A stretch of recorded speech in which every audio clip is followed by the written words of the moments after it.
sounds funny and humorous because the anatomy of this carcass is almost exactly the same as you and me. If this carcass has any differences between you and me, it's because it was adapted to fly. But everything else is basically the same. That carcass has all the same muscles, doesn't it? It has biceps and triceps and deltoids. It has pectoral muscles. It has the same bone structure, doesn't it? Right? It has a femur, it has radius and ulnus. It's got scapulas, all these sort of things that make it very much, right, mimicking of us. It has all the same joints, right? If we pick our carcass up, hold your carcass up. What is this analogous to? What joint is this on you? Nice and loud. Good. Ankle, not the knee. Why? Because most people don't realize when you see a bird, they're walking on what? Their tiptoes. They're up on their tiptoes. What we think of, I told you, what we think of as the shank is what for us? What's the shank? It's your foot. Your foot. So the shank is the same thing. The bird is what? It's up on its tiptoes. Here's the ankle. Here's the knee. The hip is where? Way up back here. But it's the same joints. They're just in a different position. Okay? You want evidence for evolution? Oh, sit your bird up. Look at the wingtip. What's that? What finger? That's a thumb. Do you know a chicken had a thumb? Now he does have a thumb. Look at the end of it. It's got a thumbnail. Doesn't it? If I took the time to peel the skin off of this wingtip, what's under there? Finger bones. They're just fused together. Okay? So that shows you, right? There's Dr. Rich's question right there. What's a chicken finger? No? Dr. Rich? That's a finger? No, that's not the finger he's talking about. But we're going to talk about that as we go forward, okay? The first thing we're going to do is what most plants do in the United States. We're going to do it very slowly, step by step, so you understand the anatomy. In a processing plant, this happens extremely quickly. What they want to do is they want to separate what we call the front half from the rear half. The front half containing that breast and wings, and that rear half with that what we traditionally call dark meat. We do it with cutting machines that position this carcass and do it very, very quickly. Hundreds and hundreds of carcasses. Most of the time, we retain the front half for the white meat and those wings, and in a lot of cases, we bulk pack and freeze those leg quarters for export. Okay? Because simply the demand for dark meat isn't near as high as it is for this white meat. So the first thing that's going to happen, every time I do this, guys, I know it's going to sound a little young, childish. I'm going to go very slowly. I'm going to make a cut and then tell you to do it. Okay? If I pick up a knife and start cutting and I look over and you're cutting, I'm going to tell you to stop. Okay? Because we'll get ahead. So the first thing I'm going to do is all I'm going to cut is skin. The first cut I'm going to make is just to cut the skin down from the body, leaving all the muscle intact. I'm going to do one side. My partner then is going to do their side. We're going to decide whose side is which. And when I finish that, the legs are going to sort of drop down. Can everybody see that? Go.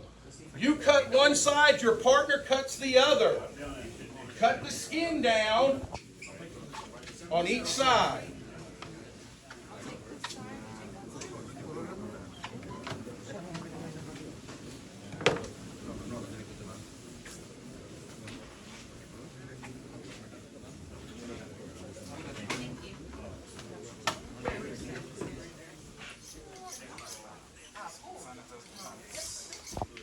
Wrist. There you go.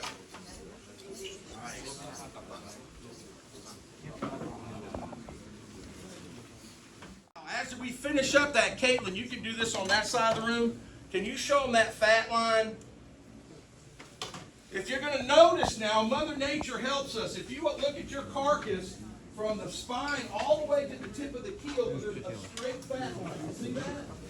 I'm going to walk you over there. See the fat line? Are these the fungi line?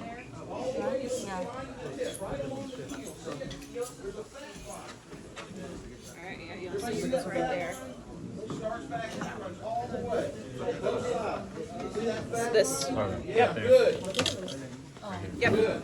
Here's the fat line. Everybody see that fat line? Running. See it? Some is really big on some birds, some's going to be smaller. Now watch what I do. Watch what I do. Put down your knife. Put it down. I'll tell you what. Go to tech. Watch what I do. Take my knife, okay? I put it right there at the spine, and it's cut along the line. I do one side, my partner does the other. When I teach young students this, I call this shark mouth. Make a shark mouth. Go. Cut that fat line. Cut along that fat line. You'll go through the tips of the ribs. You'll have a little resistance. Make sure you don't hold it for your partner. Make a shark mouth.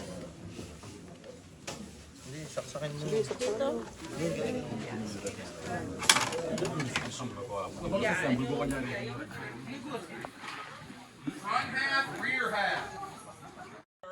Put your finger at the top of the hips. At the top. Did I count to 3?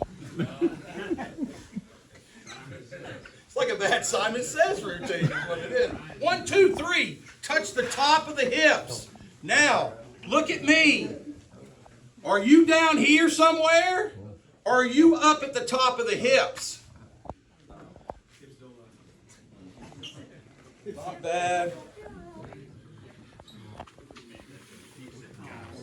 Top of the hips. Top of the hips. There you go. Those 2 little bulky muscles you see there, you should be above those. That's, most people will have, a lot of people put their finger here. Some people will put it on that muscle. It's all the way up here. That's the top of the hips. Why is that important? Watch what I do. I put my finger at the top of the hips, and I let gravity help me and tell me where this carcass is going to separate. I do this. This is one job that one partner can do. Take my knife, and it separates what we call the rear half or saddles. This is what we call saddles in the industry from the front half. Go ahead and separate into your front and rear half.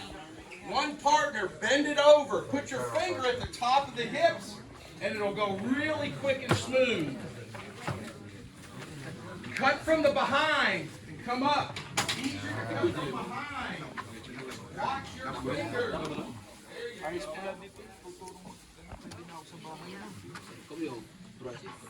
He's cutting straight down. You need to cut from underneath. There you go. Look at that. If you come underneath, it almost shows you where it wants to cut.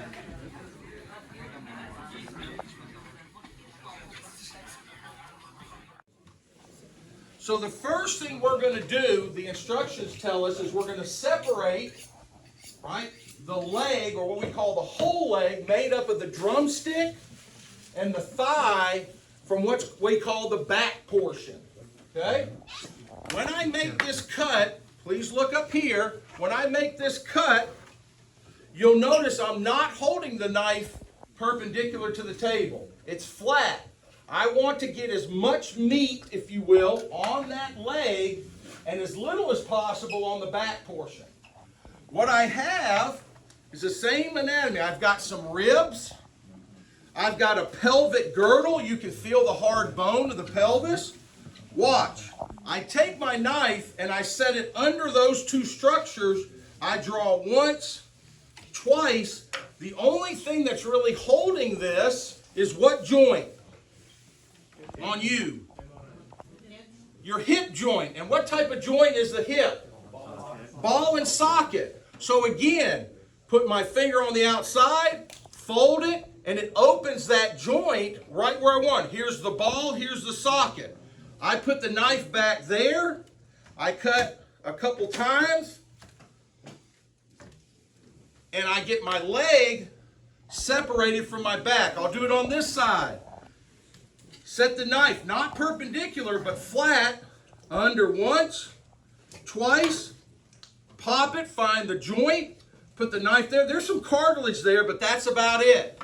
And I end up with 2 legs and a back portion. Go. One partner does one side, one does the other. Leg from your back portion, a couple swipes, and then find that joint. A couple swipes and find the joint. You won't get it till you pop that joint out of the way. So go behind the head. So like. Yeah. Yep, and then just cut all that. Perfect.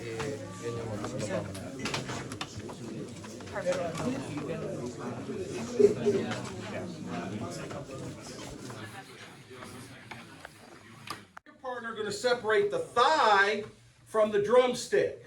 Okay? Now watch. Again, don't cut till I tell you.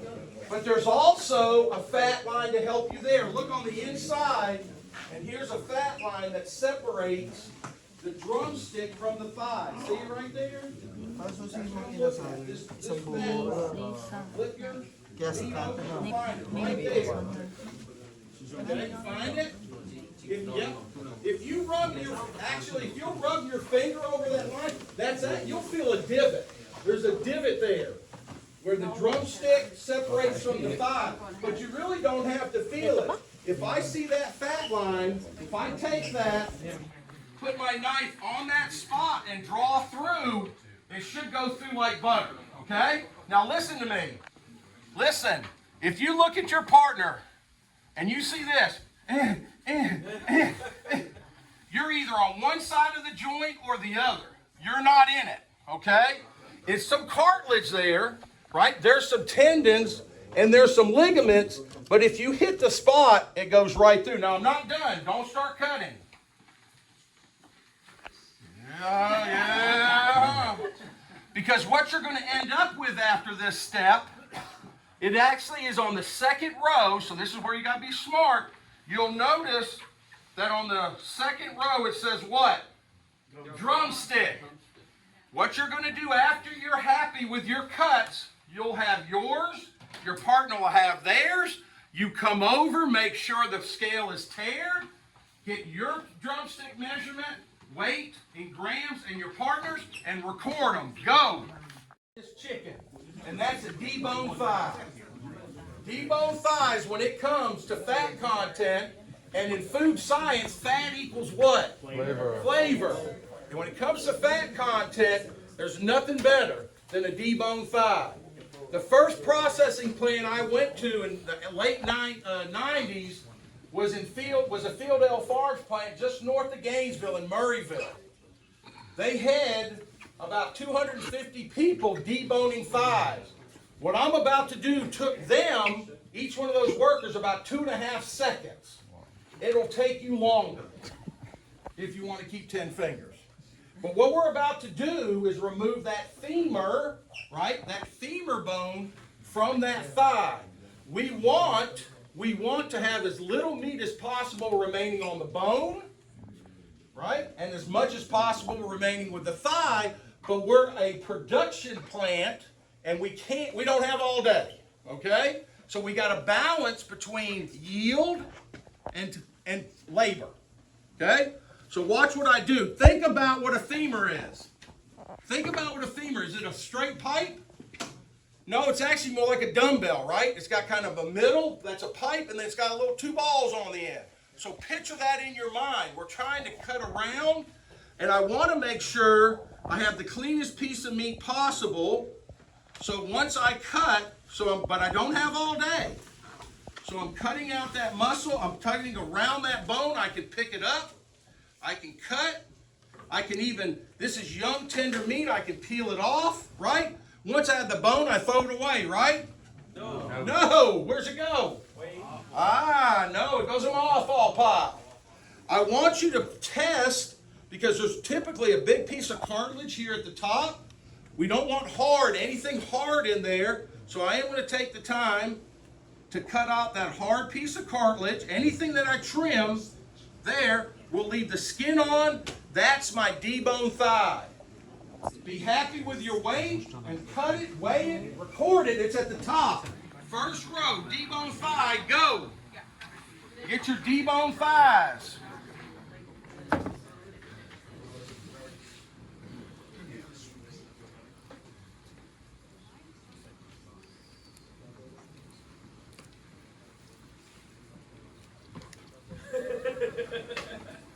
It'd be really embarrassing to cut yourself on. At this point, then we could use it as a safety feature. The skin off, exposing the muscle. So you can go ahead and one partner can do that while we're waiting to finish here.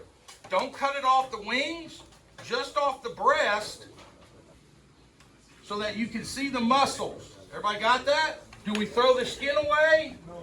No, we haven't weighed, have we? Everything's got to be weighed again. Make sure it gets on your off-fall pile, so it'll be the exposed muscles on the chest. Go ahead and peel the skin. You'll see you can actually tear it with your fingers, can't you? Yeah. Something. If I did this, you could not do that with a breeder.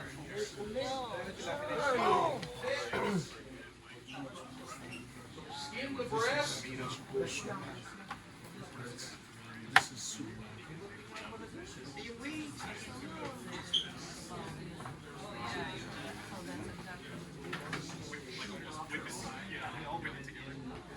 Yes. Yes. They will, yeah. And some will do, hey, just the sizes when Dr. Bure's talking about, you know, all that stunner is set the same way.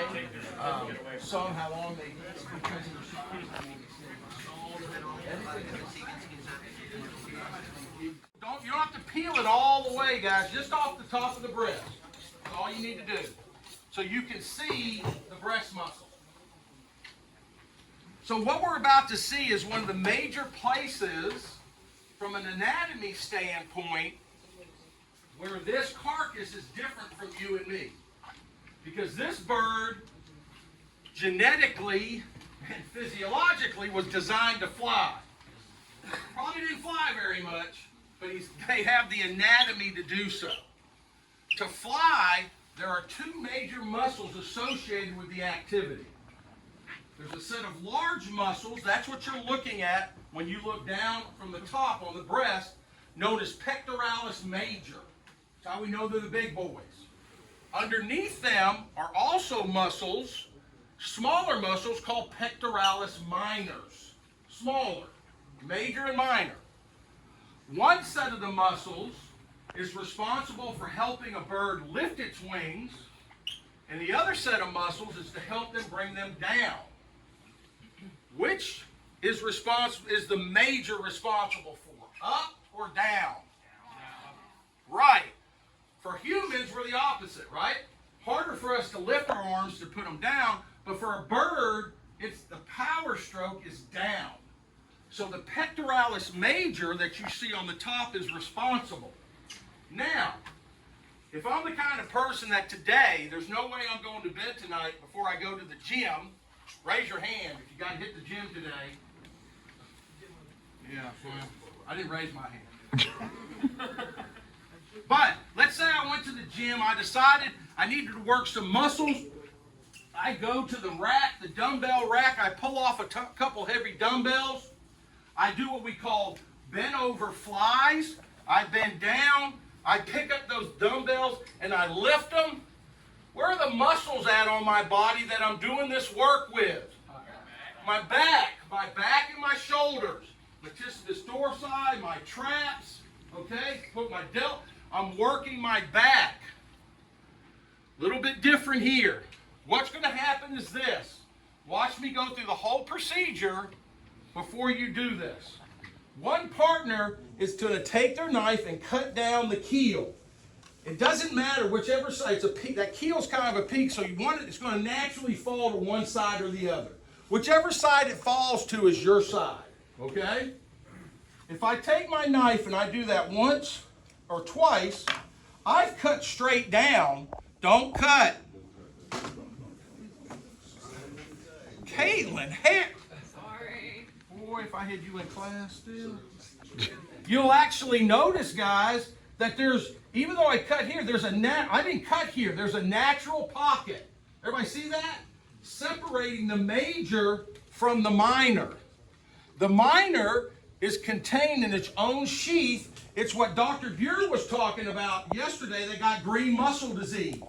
That trapped muscle. Above it is the major. If I go gently and cut off around that minor and follow and get as much of that major as I can, take my time and cut off that pectoralis major, that's what I end up with. Underneath it, in its own sheath, is the minor. Everybody see that? Now watch this. What I'm going to do is cut the minor off of the keel, and hopefully if I do this correctly, I'll leave nothing but the top attached, and I can answer the question, how can I have a muscle on my chest lift my wing? If I detach everything except that tendon, I can do what we call the wing flap.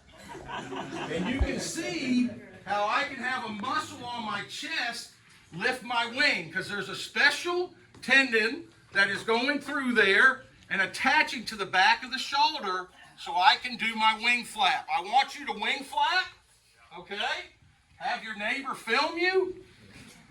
Once you're happy with that, you cut it off, and what you have is a major and a minor. Now, we'll answer one of the questions Dr. Rich put on for us.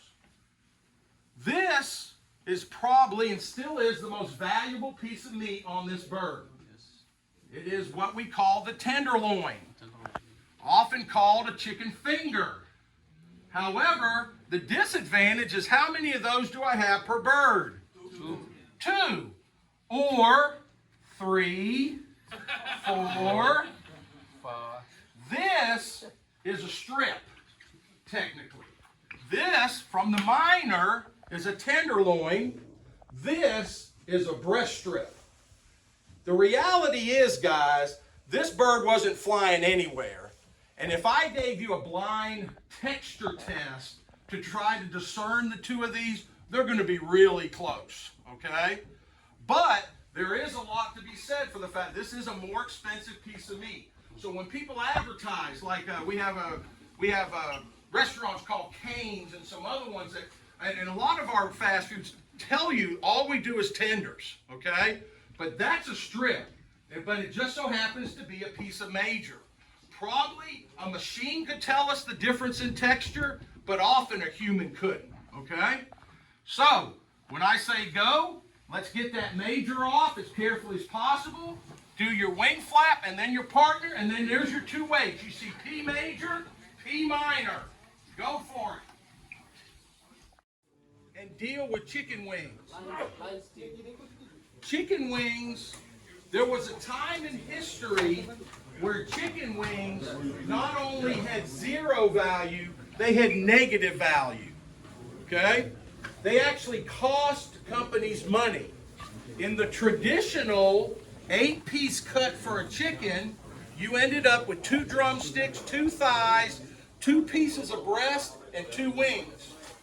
And nobody, and I mean nobody, wanted to get stuck with the wing. Because from a comparison standpoint, a weight ratio, meat to bone, there just wasn't much there. So when we first started further processing, the first major thing that plants did was cut up. Simply cut up mainly for restaurants. And so these companies that cut up these carcasses, right, people would order chicken from them, and they would order breast, and they would order thighs, and they would order drums, but they wouldn't order what? Wings. Nobody wanted wings. And literally, warehouses, these frozen warehouses at these plants were filling up with boxes, boxes, and boxes of wings. They were literally costing people money.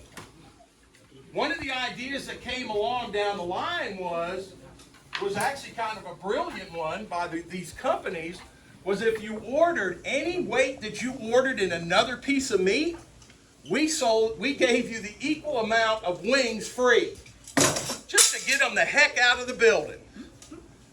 Well, that helped those companies, but it didn't help the restaurant much, because now their freezers were filling up with what?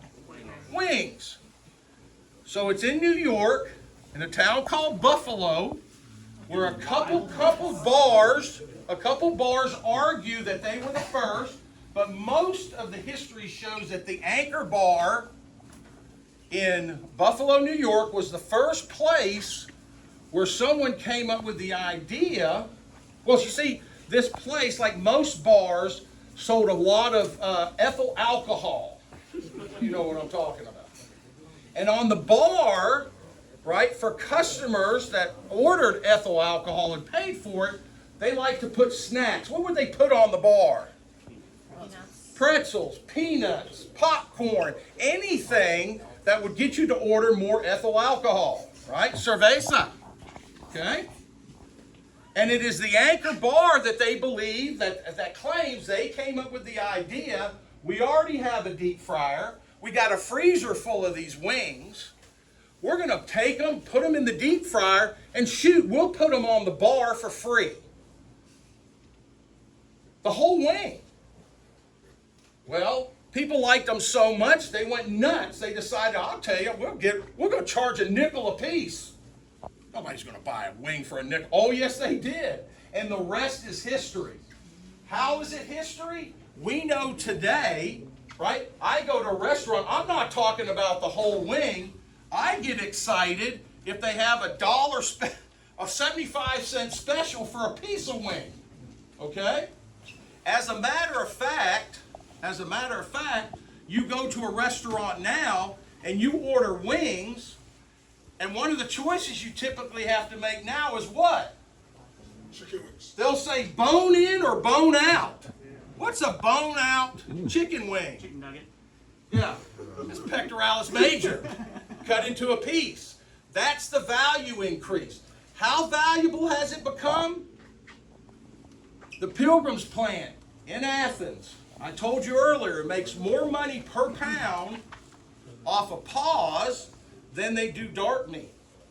They make more money per pound off of wingtips than they make on dark meat.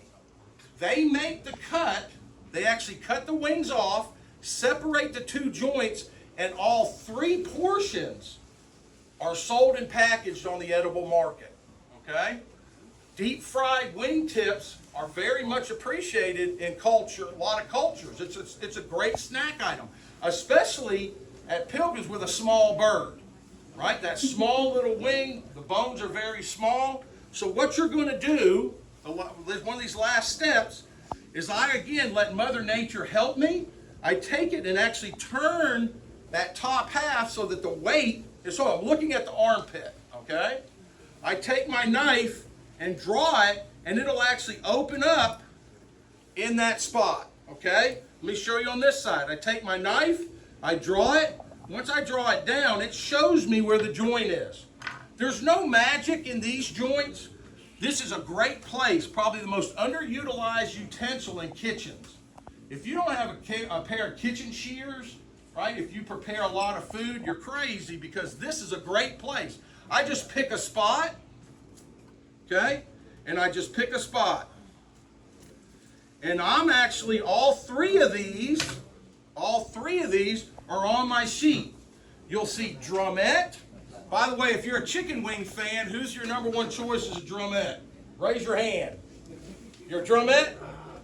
How about a flat? Who's a flat person? A forearm? How about who's diving in for the tips? No? Okay. But I actually have drumette, flat and wingtip, you're going to have 6 weights to fill in. Got it? Go for it. You and your partner. You and your partner. Once you're happy with your weights, they go in the ice bucket.